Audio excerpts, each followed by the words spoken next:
آپ کے شہر میں کسی چوک میں اشارے لگے ہوں تو وہاں گنتی الٹی چلتی ہوتی ہے، 60 سے 50 سے 20 سے 30 سے گنتی الٹی آ رہی ہوتی ہے، اور جب گنتی الٹا چلنا شروع ہو جائے تو بہت جلد کام زیرو پہ پہنچتا ہے۔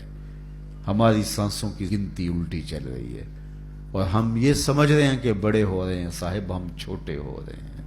ایک بزرگ فرماتے تھے مجھے ان الانسان لفی خسر کا ترجمہ سمجھ میں نہیں آتا تھا۔ ایک دن میں سمرقند کے بازار سے گزر رہا تھا، وہاں ایک بندہ پھٹے پہ برف رکھ کے بیچ رہا تھا اور ساتھ آواز دے رہا تھا، ارحموا ارحموا علی من یذوب راس مالہ، او گزرنے والوں میرے پہ ترس کھاؤ، مجھ سے برف لیتے جاؤ، میں ایسا تاجر ہوں جس کا راس المال پگھلتا جا رہا ہے۔ چونکہ برف ایک ایسا سودا ہے جو گاہک کا انتظار نہیں کرتا۔ آپ کپڑا بیچتے ہیں، آج گاہک نہیں آیا، کل ہو سکتا ہے 2 آنے مہنگا بیچ لیں۔ آج پیٹرول بیچتے ہیں آپ، ہو سکتا ہے کل پڑا 6 روپے اوپر چلا جائے اور آپ کو کروڑوں میں فائدہ ہو جائے۔ لیکن آپ اگر برف بیچتے ہیں، کل مہنگی بھی ہو گئی تو برف ہی نہیں ہوگی، بیچیں گے کیا؟ تو وہ کہتا لوگوں میرے پہ ترس کھاؤ، مجھ سے برف لیتے جاؤ، میں ایسا تاجر ہوں جس کا راس المال پگھل رہا ہے۔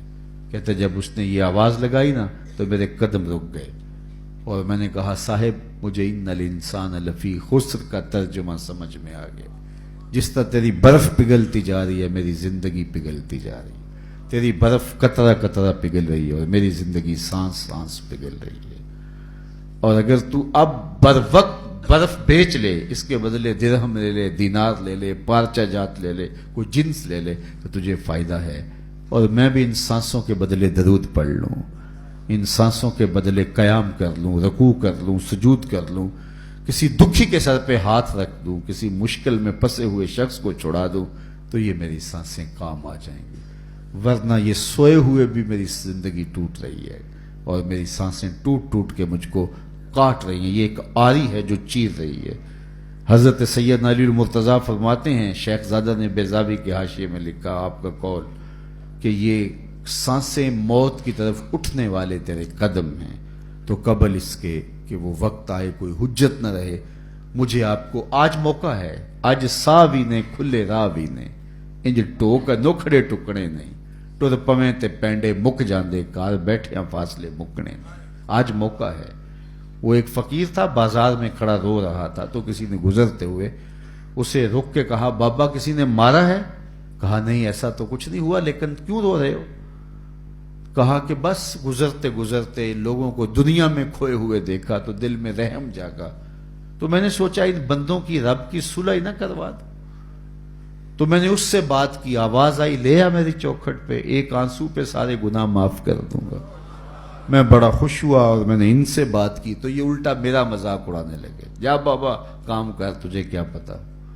تو مجھے ان کے رویے پہ افسوس ہے اور رونا اس بات پہ آ رہا ہے کہ وہ تو مان رہا ہے، یہ مانتے ہی نہیں، میں اس وجہ سے رو رہا ہوں۔ چلو ٹھیک ہے، اگلے دن وہی شخص قبرستان کے قریب سے گزر رہا تھا تو دیکھا وہی بابا قبرستان میں کھڑا رو رہا ہے، تو پھر اس نے گاڑی روکی اور قبرستان میں چلا گیا۔ عجیب شخص ہے، بازاروں میں بھی روتا ہے، قبرستانوں میں بھی روتا ہے۔ آج کیا مسئلہ ہوا؟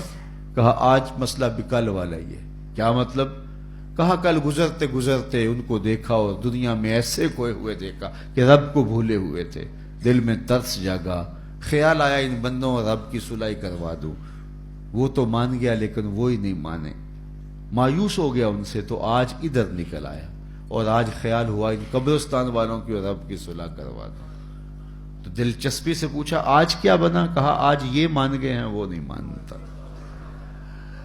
آج وہ مان رہا ہے، ہم بھی مان جائیں اور اپنے آپ کو مالک کی دہلیز پہ لے آئیں۔ آج لے ان کی پناہ، آج مدد مانگ ان سے، کل قیامت کو نہ مانیں گے اگر مان گیا۔